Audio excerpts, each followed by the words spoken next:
ሜሞራንደም ኦፍ አንደርስታንዲንግ ለምን ተቃወሙ ሻዕቢያ? ምን አገባው እሱ? ኤርትራ ሌላ ቦታ ነው፣ ሶማሌላንድ ሌላ ቦታ ነው፣ ሶማሊያ ሌላ ቦታ ነው። ኢትዮጵያ ከማንኛውም አገር ጋር ይጠቅመኛል፣ ብሔራዊ ጥቅሜን ያስከብርልኛል የሚለውን ነገር ማድረግ አትችልም ወይ? እስራኤል ለሶማሌላንድ እውቅና ሰጥታለች ከመፈራረምም አልፋ። እሱ ረብሻ ብሎ ለምን አላነሳም ሻዕቢያ መንግስት? ህወሓት ራሱ ከኢትዮጵያ ኦርቶዶክስ ቤተክርስቲያን እንዲገነጠሉ ያደረጋቸውና የራሳቸውን ቤተ ክህነትን መንበረ እንዲሰይሙ ያደረጋቸውን ኃይሎች ለመግደል ለምን ተገደለ? የመጀመሪያ ነጥብ እሱ ነው። ልብ አድርጉ። የሻዕቢያን ሰዎችን የሚደግፉ ኢትዮጵያዊ ነን ብላችሁ የሻዕቢያን ከፍ ያረጋችሁ ንጹህ ሰዎች ናችሁ ብላችሁ የምትናገሩ ሚዲያዎች ለእናንተም ጭምር ነው ነገር እየተናገርኩ ያለው። ሱዳን ውስጥ ሻዕቢያ ገብቶ ይፈተፍታል። ኢትዮጵያ የራሷን ብሔራዊ ጥቅም ለማግኘት ወደ ሱዳን ስትገባ ግን ኃጢአት ነው ብሎ ይናገራል። አሁን ሻዕቢያ በምን ሞራል ነው እንዳለ ዜጎቹን አሳድዶ ወጣቶችን ራያቸውን አጨልሞ አገሩን የሽማግሌና መንቀሳቀስ የማይችል በመሰብ ክፍል ብቻ አገር አድርጎ አስቀምጦ አሁን እውነት ስለ ኢትዮጵያ ሻዕቢያ መናገር ይችላሉ? ምናልባት ኢራን ከዚህ ተኩስ አቁሙ ጊዜ ጀምሮ ራሷን በደንብ በማደራጀት ለአንዴና ለመጨረሻ አሜሪካን አዋርዳ ከዛ ቀጠና ለማባረር እንቅስቃሴ እያደረገች ነው ያለችው ወይስ የመጨረሻ ሞት ለመሞት እየተንደረደረች ነው ያለችው?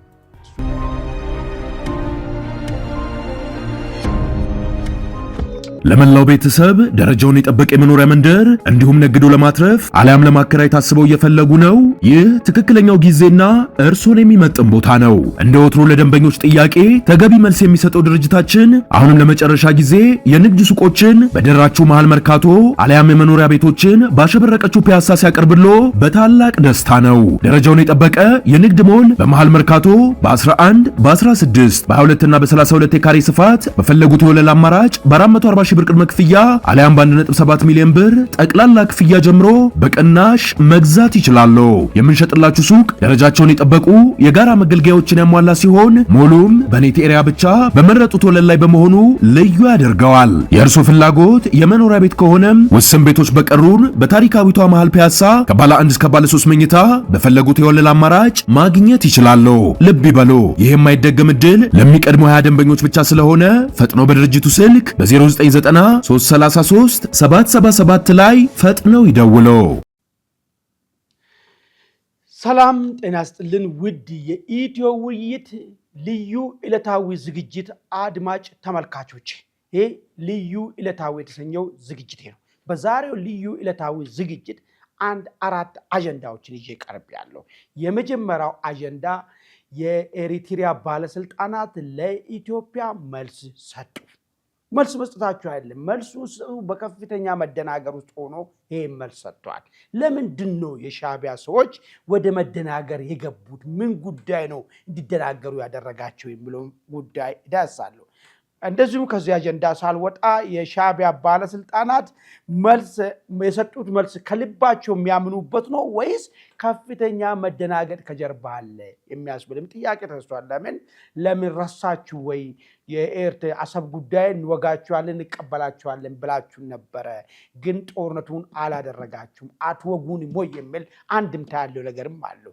ሪሊ የሻዕቢያ ኃይል ለጦርነት ሰርቫይቭ የማድረግ አቅም ኖሮት ነው ይህን ነገር ያለው ወይስ ሌላ ምስጢር ነው ከጀርባ ያለው የሚለውን ነገር እናያለን። ከዚሁ አጀንዳ ሳንወጣ የሻዕቢያ ባለስልጣኖች ተረባርቦ መልስ መስጠት ብቻ ሳይሆን ድንበር አካባቢ ላይ የወታደራዊ እንቅስቃሴ አድርጓል።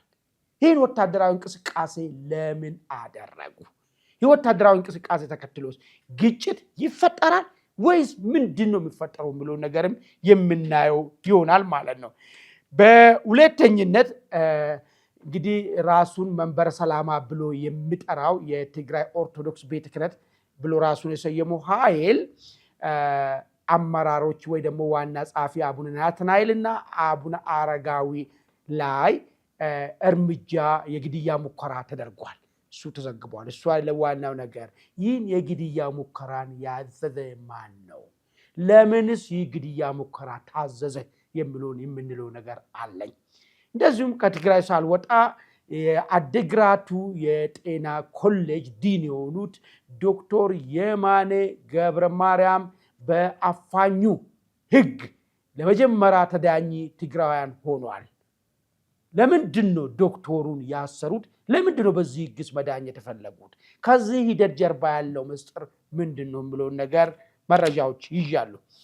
በሶስተኝነት ደረጃ የወሳኟ የኢትዮ ሱዳን ድንበር ላይ ያለችው ኩምሩክ የምትባል ወታደራዊ ገዢ መሬት በአልቡራንና ህወሓት ቁጥጥር ስር ገብቷል። ይህ ቦታ በአልቡራን ቁጥጥር ስር መግባቱ በሱዳን ውስጣዊ ፖለቲካ ላይ ምን አንድምታ አለው? በኢትዮጵያ ውስጣዊ ፖለቲካስ ምን ይዞ ይመጣል? ለምን አርሚ ሰባ ነው እዚህ ቦታ ያለው? እሱን የሚለው ነገር ይኖራል። በመጨረሻ ላይ ከእንደገና የገረሸው የአሜሪካ ኢራን ጦርነት ሁለተኛ ቀኑን አስቆጥሯል። ሆርሙዝ ተዘግቷል።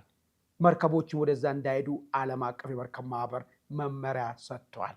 ምንድን ነው የተፈጠረው እዛ ቀጠና ላይ የሚለውን ነገር መረጃ ሰጣችኋለሁ። ለሚቀጥሉት ግማሽ ሰዓታት ከእናንተ ጋር ቆይታ የማደርገው እኔ አማኑኤል መንግስቱ ነኝ። እናንተም ደግሞ ኢትዮ ውይይትን ሰብስክራይብ እያደረጋችሁ ይህ ውይይትም ለሌሎች ተደራሽ እንዲሆን ላይክ ሼር እያደረጋችሁ አብራችሁ እንዲቆዩ ጠየቁ። ቀጥታ ወደ መጀመሪያ አጀንዳ ይሻገራለሁ ማለት ነው።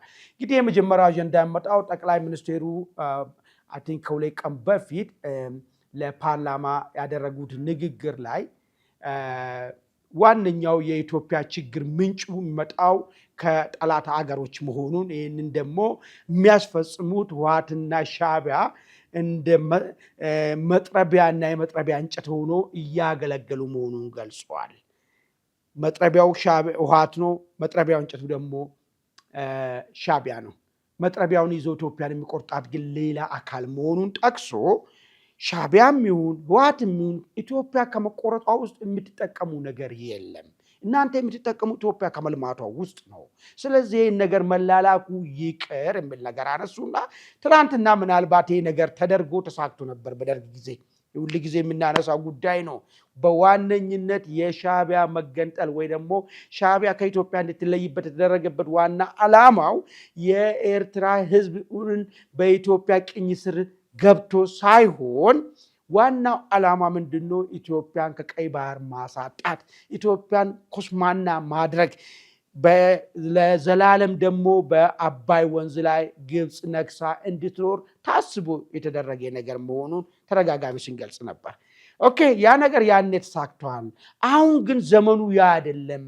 ከሻዕቢያ ሱዳን ህወሓት ሆናችሁ ደርግን አሸንፋችኋል፣ ምናልባት አሁን ደግሞ መታችሁ አታሸንፉም የሚል እኛም በተደጋጋሚ ስናነሳ የነበረው ነገር ጠቅላይ ሚኒስቴሩ አነሱና ከዚህ ወጥታችሁ የሚሻለው ተባባሪ መሆንና ከኢትዮጵያ ጋር አብሮ መስራት የሚቻልበት ሁኔታ መፍጠር ነው የሚል አቋም አቀረቡ። ለዚህ ነው እንግዲህ የሻዕቢያ ሰዎች ነርቫቸው ተነክቶ መልስ ወደ መስጠት አንድ ብቻ ሰው እየተነባበሩ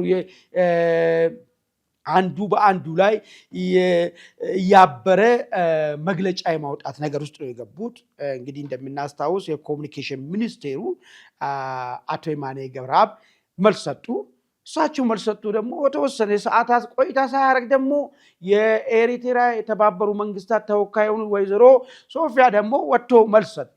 ምንድን ነው አሁን ነጥቡ? ምንድን ነው መልሱ ውስጥ ያለው ጭብጥ? ምንድን ነው ፍሬ ነገሩ? ምንድን ነው ፍሬ ነገሩ? በምን ደረጃ ፍሬም ሊደረግ ፈለገ? እሱን እናያለን። ከሱ በፊት ግን ለምንድን ነው የሻዕቢያ ሰዎች እነዚህ ነርቫቸው ተነክቶ አንዳቸው እየተሯሯጡ ወደ መልስ መስጠት የገቡበት የሚለውን ነገር እናያለን ማለት ነው። እንግዲህ ዋነኛው ነገሩ መጀመሪያ ለምን ለሚለው ጉዳይ እሱን ላንሳና መልሳቸው ውስጥስ ምን ጭብጥ አለ የሚለውን እጄ ዳሳለሁ ማለት ነው። አንደኛ ጠቅላይ ሚኒስቴሩ በዚህ ደረጃ ነገሩን መግለጻቸው ሻዕቢያ ምንድን ነው የሚፈልገው ነበረው? ከዚህ በፊት ኢትዮጵያ ውስጥ እኔ በተደጋጋሚ አንስቻለሁ።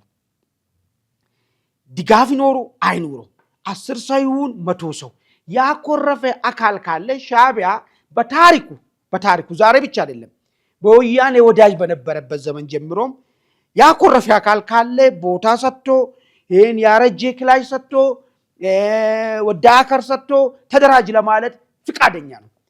ለምን እንዴት ነው ይህ ነገር የሚል ጥያቄ የሚያነሳው ነገር የለው። ቀጥላችሁስ ምን ታመጣላችሁ ብለው ጥያቄ አነሳም። ይሄ የሚያሳየው ነገር ምንድነው? ሻዕቢያ ሁሉ ጊዜ ኢትዮጵያን የሚያደሙት ኢትዮጵያን ሰላም ሊነሱ የሚችሉ ኃይሎች ካሉ ተባባሪ ለመሆን ዝግጁ ይሆናል። ለምን የሚለው ጉዳይ ሁለት ነገር ነው። አንደኛው ኢትዮጵያ በበለጸገች ቁጥር የሻዕቢያ በውሸት ላይ የተመሰረተ አገር መንግስት ግንባታ ውሃ ይበለዋል። ኤርትራኖች ኖ ወደ ሀገራችን እንመለስ የሚል አማርኛ ሊያነሱ ይችላሉ። ለምን? አሁንም በውስጣቸው የአንድነቱን ኃይል የሚደግፉ ስላሉ ማለት ነው። ኢትዮጵያ እዚህ ጋር የዩሮፕ አይነት ስታንዳርድ ላይ ሆና ኤርትራ በዛ ችጋር ውስጥ ሆኖ ይቆይ የሚባል ነገር የለም። ኖ የሚለው የሆነ ሙቭመንት ይጀመራል። ኢትዮጵያን ሁሉ ጊዜ በሻዕቢያ በኤርትራ ልክ ድንክ ማድረግ ነው ስትራቴጂው። ሄዶ አንደኛው ነጥቡ ማለት። ሁለተኛ ነጥቡ ደግሞ ምንድነው? ለተላላኪ በመሆን በተለይ ኢትዮጵያ በኢኮኖሚ ከበለጸገች ወደ መረጋጋት ከገባች ዜጎቿ ወደ መናበብ ከመጡ ይሄን መሰለ ሪሶርስ ይዞ ይሄን መሰለ ህዝብ ቁጥር ይዞ ቡም ማረጋችን ስለማይቀር ያን ደግሞ ካደረግነው በእጃችን ላይ ያለውን ሀብት ሌሎች ለዘላለም የዌይ ኦፍ ላይፋቸውን አድርጎ ያዙትን አባይን ኢፌክቲቭ መጠቀሟ አይቀርም የሚል የግብፅ አጀንዳ አለ ማለት። ለዚህ ሲባል ኢትዮጵያን የማይግባቡበት የደም መሬት ሁሉ ጊዜ ጭቅጭቅና ጦርነት ግጭት ያለው ሀገር ማድረግ አለብን ከሚል ፕሮጀክት የመጣ ነው ማለት ነው። ይህንን እንግዲህ አሁን ጠቅላይ ሚኒስቴሩ ያቀረቡት ላይ ምንድነው ያሉት? ግልጽ አድርጎ አስቀምጡ። የሻዕቢያ ሚና ምንድነው? የህወሓት ሚና ምንድነው? የፋኖ ሚና ምንድነው? የሸኔ ሚና ምንድነው? ከጀርባው ማን አለ የሚለውን ነገር ሲያስቀምጡ ይሄ የሻዕቢያን ሰዎች ነርቭ ነክቷል። ለምን? ሁሉም እነሱ በኢትዮጵያ ውስጣዊ ጉዳይ ውስጥ ኢንቪዚብል ሆነው መታየት ነው የሚፈልጉት። ይሰራሉ፣ ያተረማምሳሉ፣ ለሚያተረማምስ ያደራጃሉ፣ ሎጂስቲክ ይሰጣሉ። ነገር ግን እጃቸው እንዲታይ አይፈልጉም። ያ ግልጽ መውጣቱ ራሱ ነርቨስ አድርጓቸዋል ማለት ነው፣ የሻዕቢያ ሰዎችም ማለት ነው። ሁለተኛ ፍሬ ነገሩ ከዚሁ ጋር ስንሄድ ይሄ የሻዕቢያ ኢትዮጵያ ውስጥ ያለው የሻዕቢያ ወኪል ሆኖ ያሉት ኃይሎች እየሟሙ መጥቷል። ይሄ ሌላ ድንጋጤ ፈጥሮባቸዋል። እየሟሙ ማለት ምንድነው?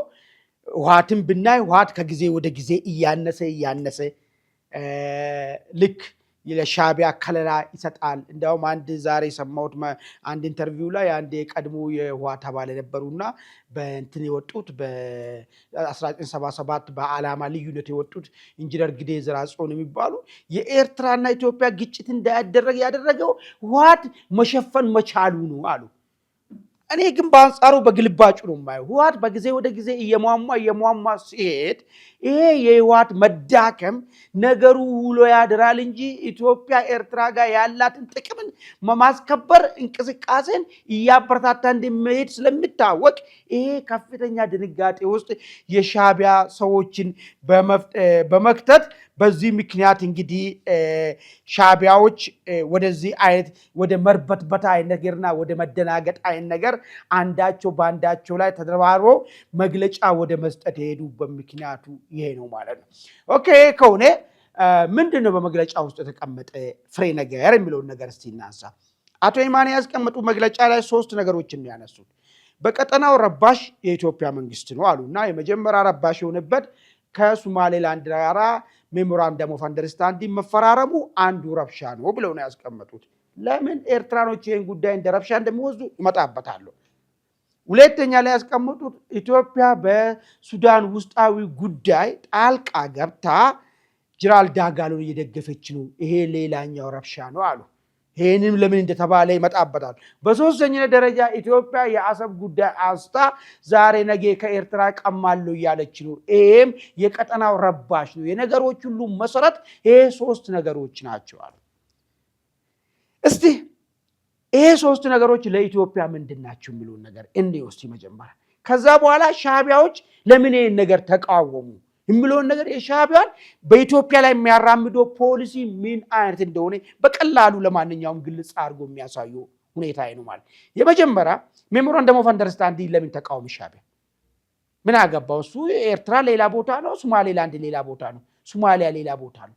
ኢትዮጵያ ከማንኛውም አገር ጋር ይጠቅመኛል፣ ብሔራዊ ጥቅሜን ያስከብርልኛል የሚለውን ነገር ማድረግ አትችልም ወይ? ይሄ አይደለም ሻቢያ እንዲቃወም ያደረገው። ሻቢያ እንዲቃወም ያደረገው ምንድነው? ቀጥሎ ሜሞራንደም ኦፍ አንደርስታንዲንጉ ምንድነው ይዘቱ? እኔ እውቅና ሰጣለሁ ስለ ሶማሌላንድ በአንጻሩ ለኢትዮጵያ የወታደራዊ ቤዝ የሚሆን ባህር በር ትሰጣለች ነው የሚለው። ኢትዮጵያ ወደ ባህር በር ልትመጣ ነው ማለት ነው። ይሄ ከመጣች ምንድነው ሻቢያ የተመሰረተበት ዓላማ ሁሉ በዜሮ ይጣፋል።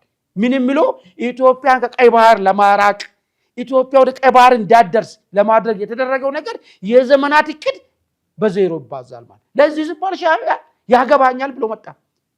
እስራኤል ለሶማሌላንድ እውቅና ሰጥታለች ከመፈራረም አልፋ።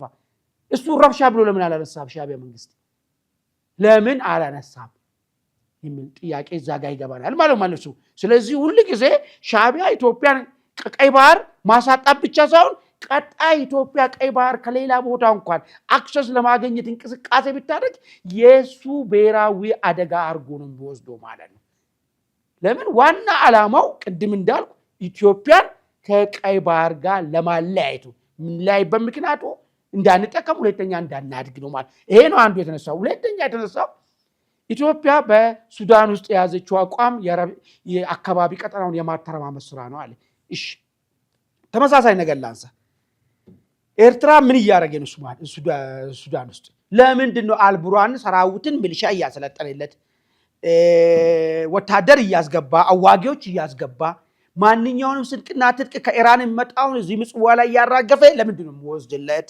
ይሄን ሁሉ ኤርትራ ለምንድን ነው የሚያደርገው? ለብሔራዊ ጥቅሙ ነው። ይሄ ከሆነ ኢትዮጵያ ጀነራል ዳጋሎም ይሁን ማንንም ይሁን ሱዳን ውስጥ የራሷን ብሔራዊ ጥቅም ማስከበር አትችልም ወይ? ትችላለች ካል ለምንድን ነው አልቡርሃንን ያልደገፈችው? ሶስት ምክንያቶች አሉ። አልቡርሃን ማለት የመጀመሪያ አልፈሻጊ የሚባል እዚህ የአማራ መሬትን የወሰደ እሱ ነው። ቀጥሎ አሁንም ይወስዳሉ የሚል አቋም ያለ ነው። ኖ ማለታችን ኢትዮጵያ ብሔራዊ ጥቅሟን መከላከሏ እንደ ጥላት ነው በኤርትራ በኩል የሚታየው ማለት ነው። ሁለተኛ አልቡርሃን ወዶ ዘማች ሆኖ ሁሉ ጊዜ ከግብጽ ጋር በመሆን በአባይ ወንዝ ወይ ደግሞ በናይል ላይ ባለን የመደራደር አቅም እያሳጣን ከጠላት ጋር የተባበረ ኢትዮጵያን የሚያደማ ኃይል ነው። ይሄን መቃወማችን ምኑ ጋር ነው አጥያትነት? ስለዚህ የሻቢያ ሐሳብ ሁሉ ጊዜ ምንድነው ማለት ነው? ኢትዮጵያን ማደየት፣ ኢትዮጵያን ማሳነስ ነው ማለት። ልብ አድርጉ። የሻቢያን ሰዎችን የሚደግፉ ኢትዮጵያዊ ነን ብላችሁ የሻቢያን ከፍ ያረጋችሁ ንጹህ ሰዎች ናችሁ ብላችሁ የምትናገሩ ሚዲያዎች ለእናንተም ጭምር ነው ነገር እየተናገርኩ ያለው። ሱዳን ውስጥ ሻቢያ ገብቶ ይፈተፍታል። ኢትዮጵያ የራሷን ብሔራዊ ጥቅም ለማግኘት ወደ ሱዳን ሲገባ ግን አጥያት ነው ብሎ ይናገራል። ስለዚህ ሁሉ ጊዜ ኢትዮጵያ በቁሟ እንድትገደል ነው የሚፈልጋት ማለት፣ በቁሟ እንድትቸገር ነው የሚፈልጋት ማለት ነው ሻቢያ። ይሄንን ነው ኢትዮጵያዊ ሆናችሁ የኤርትራን ፖሊሲ የኤርትራን ሐሳብን የሚደግፉ ሰዎች የሚደግፉት ማለት ነው። ይሄን ወደ ቀልባችሁ መለስ በሉትና አዳምጡ። በሶስተኛነት ደረጃ የአሰብ ጉዳይ ተነሳ። ሪሊ የአሰብ ጉዳይ ማንሳት አሁን በኢትዮጵያ ብሔራዊ ጥቅም አይደለም ወይ? ምንድነው እስቲ እያንዳንዱ ኢትዮጵያዊ አሰብ ወደ ኢትዮጵያ በመመለሷ በግፍ ነው ተወሰደው። ይሄ በግፍ የተወሰደው ነገር ወደ ኢትዮጵያ በመመለሱ እያንዳንዱ ኢትዮጵያዊ ይጠቀማል። እርግጥ ነው የሻቢያ ፖሊሲ ይበላሻል። ኤርትራም እንዳገሩ ላይ ቀጥል የሚችልበት ሁኔታዎች ይፈጠራል። ይሄን ነው ሻቢያዎች ፍሬ ሐሳብ ብሎ ጸብ ብሎ ያነሱት። ይሄን ነው እንግዲህ ኢትዮጵያዊ ነኝ እያልክ የኢትዮጵያ ስም በኢትዮጵያ የማልክ ይሄን ሐሳብ ነው የሚደግፈው ማለት ነው። ሻቢያን የሚደግፉ ሰዎች ማለት የሻቢያ ፖሊሲ ይሄ ነው ማለት ነው። በዚህ ውስጥ እስቲ አሁን አብይ ያርጎ ሌላ ፓርቲ ያርጎ ማንንም ያርጎ የኢትዮጵያ ጥቅም ነው ወይስ የኢትዮጵያ ጥቅም አይደለም ነው? ይሄ ሶስቱ ነገሮች ይሄ እዚህ ላይ ነው መታየት መነጋገር የሚቻለው ማለት ነው። የዚህን የኢትዮጵያ ብሔራዊ ጥቅምን ሁሉ ጊዜ ሻቢያ የሚቃወም ከሆነ ሻቢያ ወደድክም ጠላህም ለኢትዮጵያ መጥፋት ተክቶ የሚሰራ ባይጠፋ እንኳን ኢትዮጵያ ከሞት ያልተናነሰ ህይወት እንድትኖር የሚፈልግ ኃይል ነው ማለት ነው። ይሄን መደገፍ የለብንም ማለት ነው። ኦኬ ሁለተኛ ሶፊያ ወይዘሮ ሶፊያ ያቀረቡት ነገር አለ። ምንድነው ያቀረቡት? እሳቸው ደግሞ የገዛ ዜጎቹ ላይ የሚያዘምቶ የገዛ ዜጎቹን የሚገል ኃይል ከጎረቤት ጋር በሰላም ይኖራል ተብሎ አይታሰብም ነገር አነሱ። እስቲ አንድ ሁለት ነጥብ እስቲ ላንሳስ። አሁን ሻቢያ በምን ሞራል ነው እንዳለ ዜጎቹን አሳድዶ ወጣቶችን ራያቸውን አጨልሞ አገሩን የሽማግሌና መንቀሳቀስ የማይችል ማህበረሰብ ክፍል ብቻ አገር አድርጎ አስቀምጦ አሁን እውነት ስለ ኢትዮጵያ ሻዕቢያ መናገር ይችላል ወይ? በጣም እኮ ነው የሚገርመው እኮ በቁጥር 3-4 ሚሊዮን ይባላል። አሁን ኢንአክቹዋል ኤርትራ ያለው ይታወቃል። እሱ ብቻ ሳይሆን ከአፍሪካ ውስጥ አንደኛ ስደተኛ በመሰደድ አንደኛ። ይሄን ይዞ ነው ወይዘሮ ሶፊያ ኢትዮጵያ ለዜጎቿ እንደዚህ ሆና ሻዕቢያ ጥሩ ሆና አሁን መፎካከሪያ ወደ መወዳደር ኮምፔር ለማድረግ አሁን ይዞ መጡት። ይሄ በጣም አሳዛኝ ነው። ይሄ ልሎ የፈለጉ ግን እሳቸው ምንድነው አሁንም ጸባጫሪ ነው። ጸባጫሪው እዚህ ቀጠና ላይ ሻዕቢያ ነው የሚታወቃል። ይሄ ኢትዮጵያ ጋር ብቻ የታየ አይደለም፣ ጅቡቲ ላይ የታየ ነው፣ የመን ላይ የታየ ነው። የሻዕቢያ ጸባጫሪ ተስፋ ቆራጭነት ዓለም አቀፉ ማህበረሰብ በደንብ የሚያውቁ ጉዳይ ነው። ስለዚህ ከዚህ የተሻለ ምክንያት ይዞ ቢቀርቡ ለመከራከርም የሆነ ለሚሰማም ሰው ትንሽ እንትን ስለሚል ማለት ዋ የማይቋጥር ነገር ስለሆነ ማለት ነው። እንግዲህ ጠቅለል ባለ ሁኔታ ስናይ ሻዕቢያ ከፍተኛ መደናገጥ ውስጥ ገብቷል። ይህ መደናገጡን ደግሞ የምታየው በመግለጫ ብቻ ሳይሆን ድንበር አካባቢ ወታደር ማንቀሳቀስ ጀምሯል። ሪሊ አሁን እነዚህ ባረጁ ሰራዊት ኢትዮጵያ መከላከያ ፊት ሊቆም የሚችል ሰራዊት አለ ወይ በሻዕቢያ በኩል ወይስ የባሰ እልቂትና እነዚህ በመጦሪያ ሰዓታቸው ለጥይት እራት ሊያረጋቸው ነው ወይ የሚል ጥያቄ ማንሳት ይችላል። ሁለተኛ ገና ዱሮ ከራሺያ ደርግ ያመጣቸውን ታንክ ይዜ ነው ወይ አሁን ዘመናዊ መሳሪያ ታጠቀው የኢትዮጵያ መከላከያ ሰራዊት ፊት መቆም የሚቻለው? በሶስተኛነት ደረጃ ኢትዮጵያ እኮ የምትዋጋበት እኮ ምክንያት አላት፣ በግፍ የተወሰደባት ባህር በር። ይሄ ደግሞ ኢትዮጵያዊ መግባባት ላይ ደረሰበት ጉዳይ። ስለዚህ ምንም ቢሆን ፍትህ ለሚዋጋለት ዓላማ ፍትሃዊነትን ያመነ ኃይል ሁልጊዜም አሸናፊ እንደሚሆን ይታወቃል። ስለዚህ በዚህ ሁኔታ በሰው ኃይል ይሁን በመሳሪያ ይሁን የምንዋጋበት ኮዝንም ጭምር ሆኖ ፍትሃዊነት ያለው በኢትዮጵያ ሜዳ ላይ ነው እና ስለዚህ ይህን ይዞ ወደ ግጭት ለመግባት ማሰቡ ሞትን ማፋጠን ነው የሚሆነው። ምናልባት ይሄ ጦርነት ከመጀመሩ በፊት ሻዕቢያዎች ወደ ቀልባቸው ተመልሶ ወደ ተባባሪነት አብሮ እንደ ጎረቤት ሀገር እንደ ጥሩ ጎረቤት ሀገር አብረን መኖር የሚቻልበት ሁኔታ መፍጠር የሚቻል ስላለ እሱ ላይ አብሮ መስራት ቢቻል የሚል ሀሳብ ነው የምናቀርበው። ካልሆነ ግን አሁን ሻዕቢያ ባለው ቁመና ቅድም እንዳነሳሁት የኢትዮጵያ መከላከያ ሰራዊት ፊት መቆም ይችላል ወይ? ይህንን ጥያቄ ውድ አድማጭ ተመልካቾች እናንተ ሁላችሁም የየራሳችሁን ሀሳብ እንዲሰጡ እየጠየቁ ወደ ሁለተኛ አጀንዳ ይሄዳለሁ።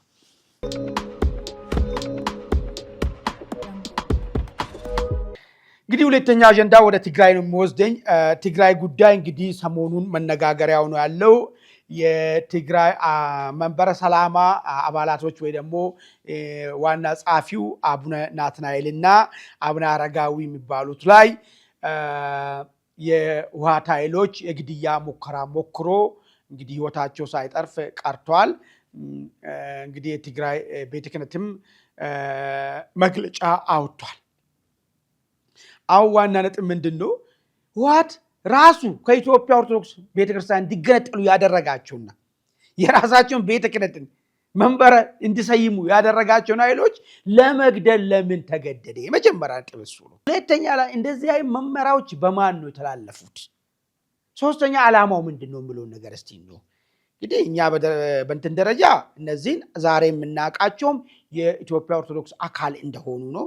እንዳውም በዚህ ጉዳይ እኛ በተደጋጋሚ ጊዜ የኢትዮጵያ ኦርቶዶክስን እየተቸናት ነው። ከዚህ በፊት የኦሮሚያ ቤተ ክህነት ይቋቋማል ሲባል በምን ደረጃ ምን አይነት እንቅስቃሴ አድርጋ እንዳስቆመች እኛም ይሄ ነገር አይጠቅምም ለቤተ ክርስቲያን አንድነትን ያናጋል ብለን የደገፍን ሰዎች በይፋ የሚታወቅ ጉዳይ ነው። የትግራይ ጉዳይ ሲሆን ግን ለዘብ ብላለች። ይሄ ለዘብ ማለቷ ትክክል አይደለም ነው አንድ መጀመሪያ ጥያቄ። ለምን ዋናው ነጥብ የቤተ ክርስቲያንን አንድነት ማስጠበቅ ከሆነ ከትግራይ መጣ ከኦሮሚያ መጣ ተመሳሳይ ስለሆነ በዚህ ጉዳይ ላይ መለዘቧ አግባብ አይደለም የሚል ትችታችን እንደተጠበቀ ይሁን። ከዛ ቀጥሎ ትግራይ ቤተ ክህነት የሚባለው ነገር እውቅና የለውም። ሲጀምር እውቅና የለውም። ነገር ግን እንደ አንድ ኦርቶዶክስ አማኝ እዛም ያለ እነሱ ብሉትም ዳሩ ነገር ግን ኦርቶዶክስ አንድ ነች በሚል ነገር እንደሚያስብ ለምንድን ነው የዋስ ሰዎች እነዚህ ጳጳሳት ላይ የግድያ ሙከራ ያደረገው? ትላንትና አሳስቶ ጳጳስን የኮሙኒዝም አባል አድርጎ የራሱ የኋላ ቀር የሆነ አይዲዮሎጂ ተገዢ አድርጎ ከቤተ ክርስቲያን አንድነትን አስፈርሷቸው ሌላ ጳጳስ እንዲሾሙ አድርጎ ሁለተኛ ከኦርቶዶክስ ተለይተናል እንዲሉ አደረጋቸው። ይህ ትልቅ ኃጢአት ነው። ራሱ ነው ለሱ ብለው ነው ሁሉ ነገሮች ያደረጉት። ለህወሓት ብሎ በደንብ ያዙ። ለህወሓት ብሎ ነው ያደረጉት። ያውቃሉ እነዚህ ጳጳሳቶች ይሄ ሁሉ በቤተ ክርስቲያኑ ቀኖና ወንጀል መሆኑን በደንብ ያውቃሉ። ነገር ግን አድርጎታል። ህወሓትን አስበልጦ ከቤተ ክርስቲያኑ ህወሓትን አስበልጦ አድርጎታል። ዛሬን ሁሉ የሄዱላቸውን ጳጳሳትን ለመግደል ተነሱ። ለምን? ጥቅም ነው። የቱ ጋር መጣ ማለት ነው። ሰዎች ወጣቶች እየታፈሱ ወጣት ብቻ መታፈስ አይደለም የቤተ ክርስቲያን ዲያቆናት ቄስን ወደ ማፈስ ገባ። እንግዲህ እሱ ያለው ያገኘውን ነው የሚያፍሰው። ቤተ ክርስቲያንን መድፈር ውስጥ ገባ። እዚህ ጋር ሲገባ ተጋጩ። አይ እዚህማ መድረስ የለባችሁም በሚል ነገር ይሄ ልክ አይደለም ብሎ ሲቃወሙ ወደ ግድያ መጣ። ህወሓት እንደዚህ ነው፣ ገዳይ ነው፣ ነፍስ በላ ነው። ህወሓት ጳጳስ ምናምን ብሎ አይለይም ማለት ነው። ወደ ግድያ መጣ ማለት ነው። ወደ ግድያ የመጣበት ምንድነው ነው ዓላማው ምንድነው? እንግዲህ በባለፈ ይህንን አፋኝ ህግ አውጥቶ ተግባራዊ ለማድረግ ሲንቀሳቀስ ቤተክርስቲያን እዛ ያለችው እንግዲህ አባ ሰላማ የሚባለው መንበሩ ሲቃወም ይሄ ነገር አደገኛ ነገር ይፈጥራል። ፕሪዶሚናንትሊ ኦርቶዶክስ ነው የትግራይ ህዝብ።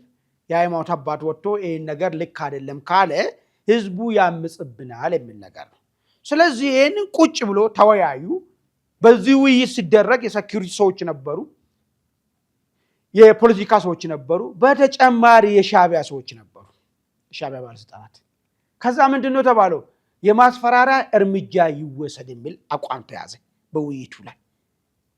ከዛ ምንድነው ሆን ተብሎ አቡነ ናትናኤልና አቡነ አረጋዊ ጋር የግድያ ሙከራ ተሞከረበት። ለመግደል አይደለም የተካሄደው፣ ብቻ ግን ዝም ለማስባል ሁለተኛ ይህንን አስገዳጅ የወታደራዊ አፈሳን በተመለከተ ተቃራኒውን አቋም እንዳይዙ የተደረገ እርምጃ ነው ማለት ነው። በአብዛኛውም እንዲያውም መረጃዎች እንደሚገልጹ ከሆነ ይሄ ፈሊጥ የመጣው ከሻዕቢያ እንደሆነ እንዲህ በማድረግ በእጃችሁ ውስጥ ያላችሁ ይሄ ተቋም እናንተ ከኦርቶዶክስ ቸርች የገለጠላችሁት ነው፣ መስማት ያለበት የህወሓትን አቋም ነው እንጂ የራሱን አቋም ሊኖረው አይገባም የሚል መከራከሪያ ሲያቀርቡ የነበሩ የሻዕቢያ ሰዎች እንደሆነ ነው። በዛ ምክንያትም ነው ይሄ ማስፈራሪያ የግድያን ሙከራ እንዲደረግ የተደረገው ነገር ማለት ነው። ዓላማው እሱ ነው ማለት ነው። ሌላ የአዲግራቱ ዩኒቨርሲቲ የሜዲሲን ዲፓርትመንት ዲን የሆኑት እንግዲህ ዶክተር የማነ ገብረ ማርያምም በቁጥጥር ስር ውሏል። ከዚህ በፊት አንድ ነገር አንስተን ነበር ለማስታወስ ያክል ህወሓት ቤት ለቤት ማን ይደግፈኛል፣ ማን ይቃወመኛል፣ ማንና አቶ ጌታቸውን ይደግፋል፣ ማን ሀራ መሬት ያሉ ሰራዊት ይደግፋል፣ ማን ይደግፋል የሚል ቼክ ሊስት አውጥቶ መረጃ መሰብሰቡን ተናግረን ነበር። በዚህ መሰረት እኚህ ሰው ወንጅሏቸዋል። ምን ብሎ ወነጀለ? ደጋፊያችን አይደለም የሚል ነገር። ደጋፊያችን አይደለም ስል ቀጥታ ከማን ጋር ነው የፈረጃቸው? ከፌዴራል መንግስትና ሀራ መሬት ካለው ሰራዊት ጋር ማለት ነው። ህግ ባለፈ ያወጣው ይገራውን ላይ ደግሞ ምንድነው የሚለው? የ15 ዓመት እንደዚህ አይነት ክደት የሚፈጽመው ከ15 ዓመት እስከ ሞት ፍርድ ያስፈርዳል። የመጀመሪያ በዚህ ህግ እንግዲህ የተዳኙና ሞት ፍርድም ሊፈረድባቸው የሚችለው የአዲግራቱ የጤና ኮሌጁ ዲን የሆኑት ዶክተር የማነ ነው። እንግዲህ በዚህ መካከል ዓለም አቀፉ ማህበረሰብ ጣልቃ ገብቶ ህወሓትን ማስቆም ከሆነ ህወሓት በትክክል ፈርዶ ሌሎች ማስተማሪያ ሊያረግ እንደሚችል ይጠበቃል ማለት ነው። አሁን ነው እንግዲህ ጫናው በትክክል ከዚህ ነገር ማስቆም የሚቻለው ማለት ነው። እንግዲህ ውድ አድማጭ ተመልካቾቼ ወደ መጨረሻና አጀንዳዎች ሲሻገር እንግዲህ ወሳኟ ወታደራዊ ገዢ መሬት የሆነችው ኩምሩክ እንግዲህ ቁጥጥር ስር ውላለች። እንግዲህ ከዚህ በፊትም ስንገልጽ እንደነበረ ኩምሩክ ማለት የኢትዮጵያና ሱዳንን መግቢያ በር ነች። ከፍተኛ ወታደራዊ ስትራቴጂክ ቦታ ነች። እዛ አካባቢ ላይ ሆኖ እዛ ቀጠና አካባቢ የሚደረገው ወታደራዊ እንቅስቃሴዎችን መቆጣጠር የሚቻልበት ወሳኝ ቦታ ነች። ይሄ ብቻ አይደለም፣ ለፖለቲካም ትልቅ ጠቀሜታ አላት። እሷን ቦታ መቆጣጠር ማለት ከህዳሴ ግድብ ጋር የሚኖረው ድርድር ላይ አፐራንድ መያዝ ይቻላል ማለት ነው። ባለፈ ጀነራል አልቡርሃን ከጁዌ ቦታ ሲቀማ በግብጽ በኩል ድንግጥ መደናገጥ ተፈጥሮ እንደነበር ይታወሳል። ይሁንና አሁን እንግዲህ አልቡርሃን ጀነራል ዳጋሎን በማባረር ከአርሚ 7 ጋር ሆኖ ይህን ቦታ ተቆጣጥሯል። ይህን ቦታ መቆጣጠሩ ለሱዳን ውስጣዊ ፖለቲካ ምን ይፈጥራል? በዋነኝነት የጀነራል ዳጋሎንና አልቡራን ላይ አፐራንድ እንዲይዝ ያደርጋል። ግን ይቀጥላል ወይስ ተለዋዋጭ ነው የሚለው ነገር ነው ዋናው ነገር ማለት። ተለዋዋጭ እስኪለወጥ ድረስ ግን ጀነራል አልቡራን ወሳኙን ኢትዮጵያን ለማስጨነቅ የሚቻለው ወይ ደግሞ ወደ ኢትዮጵያ ማጽን ለማሰረግ የሚቻለው ማንኛውም ኢትዮጵያ ውስጥ የሚደረገውን እንቅስቃሴ በተለይ ወደ ሱዳን የሚደረገውን እንቅስቃሴ መቆጣጠር የሚቻልበትን ቦታ ተቆጣጥሯል። አሁን የሚካድ ጉዳይ አይደለም ማለት። ስለዚህ የተሻለ ከጀነራል ዳጋሎ የተሻለ ተጽዕኖ መፍጠር ይችላል ማለት ነው። ይሄ ሱዳን ውስጥ በሚኖረው ነገር ነው። ወደ ኢትዮጵያ ስመጣስ ምን ሊያመጣ ይችላል? ከዚህ በፊት አንድ ነገር አንስተናል። ህወሓት በጣም የጨነቀው ስለመጣው አሁን እያሰበ ያለው ነገር ምንድነው? ልክ በቤንሻንጉል በኩል ልክ ዛሬ 36 37 ዓመት እንዳደረገው ከሱዳን እየተነሳ በዚህ ወደ ምዕራብ ወለጋ አካባቢ እንቅስቃሴ ቤንሻንጉል አሶሳን ይዞ እንቅስቃሴ ማድረግን አማራጭ አድርጓል። ያኔ ለምን ሰክሰስፉል ሆነ? አሁን ለምንድነው ሰክሰስፉል የማይሆነው የሚለውን ነጥብ ላንሳ። ያኔ በሰሜን በኩልም እኩል እየገፋ ነበር የመጣው። ያኔ ከሻዕቢያ ጋር ሆኖ የብልሱማ ወልቂጡማ ዘመቻን ያካሄደው እኩል በሰሜኑ በኩልም እየተቆጣጠረ ስለመጣ ነው። አሁን ግን ምንም በሰሜኑ በኩል ምንም አንድ እጅ ስንዝር መጓዝ ባልቻለበት ሁኔታ ውስጥ ቤንሻንጉል ላይ ቢመጣ ምዕራብ ወለጋ ጋር ቢመጣ ምን ለውጥ ያመጣል? ሰብአዊነት ላይ ዳሜጅ ያደርሳል። ከፍተኛ ንጹሃን ላይ ጉዳት ያደርሳል። እሱን ሊያደርግ ይችላል። ከዛ የዘለለ ግን አንድች የሚረባ ፖለቲካል ድል ሊያገኝበት የሚችሉ ነገር አይደለም ማለት ነው። በሱ ስሌት ግን ህዳሴ ግድቡ ያለበትን ቦታ በመቆጣጠር ለላኪዎቼ ትልቁን ውለታዬን ይፈጽማሉ የሚል ነገር ነው ይዞ ያለው። እሱስ ይቻላል ወይ የሚለው ነገር እንዳው እልቂት ከመፍጠር የዘለለ ምንም የሚቻል ነገርም አይደለም። ግን የሆነው ነገር ሆኖ እቺ ኩምሩክ የምትባለው ቦታ በዚህ በአርሚ ሰባና አልቡራን ቁጥጥር ስር ገብቷል። ቀጣይ ምን ይመጣል? የኢትዮጵያ መንግስት ምን ማድረግ አለበት የሚለው ነገር ማየቱ ጠቃሚ ይመስለኛል። የኢትዮጵያ መንግስት ይሄ ወሳኝ ቦታ ነው። እዚህ ጋር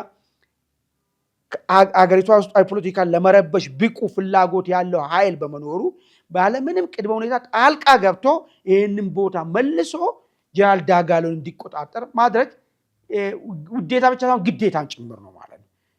ለምን እነዚህ ኃይሎች እየፈለጉ ያሉት መቼም ለውጥ እናመጣለን ምናምን አይደለም። ኢትዮጵያ ጥቅም ላይ ነው። እሱም ምንድነው? ህዳሴ ግድቡን በማስተጓጎል የግብፅን ፍላጎት ለማሳካት የሚጥሩ ኃይሎች ስለሆኑ ይሄ እንዳይሳካ የኢትዮጵያ መንግስት የሚከፈለውን ከፍሎ፣ ሁለተኛ እሱ ብቻ አይደለም ውስጣዊም አንድነቱን ከዚህ ማግኘት ይችላል። አሁን የህወሓትን ማንነትን በደንብ አድርጎ ብሰራበት ህወሓት ለምን ቤንሻንጉል ጋር ሄደ የሚለው ነገር በቂ ነው። ይሄን ለትግራይ ህዝብና ማስረዳት ነው። ምንም ጥያቄ ካለ በትግራይ በኩል መጠየቅ ነው፣ መጓዝ ነው፣ መዋጋት ነው። በዛ በኩል ለምን ቤንሻንጉል ይመጣል ካልከኝ ግን ቲፒካሊ ይሄ ኃይል ለትግራይ ህዝብ ሳይሆን ለግብፅ ተላላኪ መሆኑን የገለጸበት ሁኔታ ነው የሚፈጠረው። ይሄን ማስረዳት ነው ማለት ነው። ለመላው ቤተሰብ ደረጃውን የጠበቀ የመኖሪያ መንደር እንዲሁም ነግዶ ለማትረፍ አሊያም ለማከራየት ታስበው እየፈለጉ ነው? ይህ ትክክለኛው ጊዜና እርሶን የሚመጥን ቦታ ነው። እንደ ወትሮ ለደንበኞች ጥያቄ ተገቢ መልስ የሚሰጠው ድርጅታችን አሁንም ለመጨረሻ ጊዜ የንግድ ሱቆችን በደራችሁ መሃል መርካቶ አሊያም የመኖሪያ ቤቶችን ባሸበረቀችው ፒያሳ ሲያቀርብሎ በታላቅ ደስታ ነው። ደረጃውን የጠበቀ የንግድ ሞል በመሃል መርካቶ በ11 በ16 በ22 እና በ32 የካሬ ስፋት በፈለጉት የወለል አማራጭ በ440 ሺህ ብር ቅድመ ክፍያ አሊያም በ1.7 ሚሊዮን ብር ጠቅላላ ክፍያ ጀምሮ በቅናሽ መግዛት ይችላሉ። የምንሸጥላችሁ ሱቅ ደረጃቸውን የጠበቁ የጋራ መገልገያዎችን ያሟላ ሲሆን ሞሉም በኔት ኤሪያ ብቻ በመረጡት ወለል ላይ በመሆኑ ልዩ ያደርገዋል። የእርሶ ፍላጎት የመኖሪያ ቤት ከሆነም ውስን ቤቶች በቀሩን በታሪካዊቷ መሃል ፒያሳ ከባለ 1 እስከ ባለ 3 መኝታ በፈለጉት የወለል አማራጭ ማግኘት ይችላሉ። ልብ ይበሉ፣ ይሄ የማይደገም ዕድል ለሚቀድሙ 20 ደንበኞች ብቻ ስለሆነ ፈጥኖ በድርጅቱ ስልክ በ0993337777 ላይ ፈጥነው ይደውሉ። ወደ መጨረሻው ጉዳይ ላንሳና መጨረሻው ጉዳይ እንግዲህ ዳግም ያገረሸው የኢራንና አሜሪካ ጦርነት እንግዲህ ሁለተኛ ቀኑን አስቆጥሯል። አሜሪካ ኢራን መርከቦች ላይ ሆርሙዝ ላይ ጥቃት መውሰዷን ተከትሎ ነው እንግዲህ ይሄንን መጠነ ሰፊ ነው ያለችውን ጥቃት የፈጸመችው። ማዕከላዊ እዙ እንደገለጸ ከሆነ 90 ቦታዎች ላይ ጥቃት ፈጽሜያለሁ ብላለች። ይሄንንም አየር ኃይልን እንደዚሁም ደግሞ ሎጂስቲክ እና የድሮን ማከማቻዎችን አውድሜያለሁ የሚል ነገር አስቀምጣለች። ኢራን በበኩሏ የለም እኔም ኩዌትና ባህሬን ላይ አሜሪካ ቤዝ እዛ የሚገኘው ላይ ዶጋ አመድ አድርጌያለሁ፣ አሁንም የሚነካኝ አካል ካለ ተመጣጣኝ እርምጃ ይወስዳለሁ ስትል ነው የዛተችው። እንግዲህ አሁን የሚያሳየው ከዚህ በፊት ስንል ነበረው ኢራን እጅ እንዳልሰጠች ነው። እያንዳንዱ ስቴፕ ላይ እኩል መልስ እየሰጠች ነው ያለችው። አሜሪካ በአሁኑ ዘመቻው ልክ ትራምፕ ከዚህ በኋላ ተኩስ አቁሙ አልቆለታል ተዘግቷል እንዳሉ መጠነ ሰፊ ከዚህ በፊት ያሉትን እርምጃ ወስዶ ኢራንን ያንበረክኩታል ወይስ እንዲህ የተነካካ ነገር መጥቶ አሁንም 76-78 አካባቢ ነው ያለው ዶላር ነው ያለው ነዳጅ ባንዴ ዓለም ወደ ባለፈው ወደ ነበረው ጭንቀት ይመልሰዋል? የአፈጉባኤው ኢራኑ ተናግሯል። ሆርሙዝን የምንከፍተው በእኛ ፍላጎትና በእኛ አካሄድ ነው እንጂ አሜሪካ በሚታዘን አንከፍትም ብሎ አቋሙን ግልጽ አድርጎ አስቀምጧል። አሜሪካ ደግሞ አሁንም በሆርሙዝ ላይ የሚንቀሳቀሱ መርከብ ላይ ጥቃት መውሰድ ከሆነ የከፋ እርምጃ ወስዳለሁ ወደሚለው ነገር መታለች። እንግዲህ የሆርሙዝን ነፃነት እንደሚገባን አሁን ምንድነው ኢራን የሆርሙዝን ነፃነት በእጄ ገብቷል እያለች ነው ያለችው። እኔ በፈለኩት ነው እንጂ በፊት በነበረው በነፃነት ባህር ላይ መንቀሳቀስ የሚባል አማርኛ የለም እያለች ነው ያለችው። ምናልባት ኢራን ከዚህ ተኩስ አቁሙ ጊዜ ጀምሮ ራሷን በደንብ በማደራጀት ለአንዴና ለመጨረሻ አሜሪካን አዋርዳ ከዛ ቀጠና ለማባረር እንቅስቃሴ እያደረገች ነው ያለችው ወይስ የመጨረሻ ሞት ለመሞት እየተንደረደረች ነው ያለችው? እሱ በቀጣይ የምናየው ነገር ይሆናል። የዛሬውን ዕለታዊ ዝግጅቴን በዚህ ጉዳይ ላይ አጠቃላይ ያለው በሌላ ጊዜ እስክንገናኝ ድረስ መልካም ቆይታ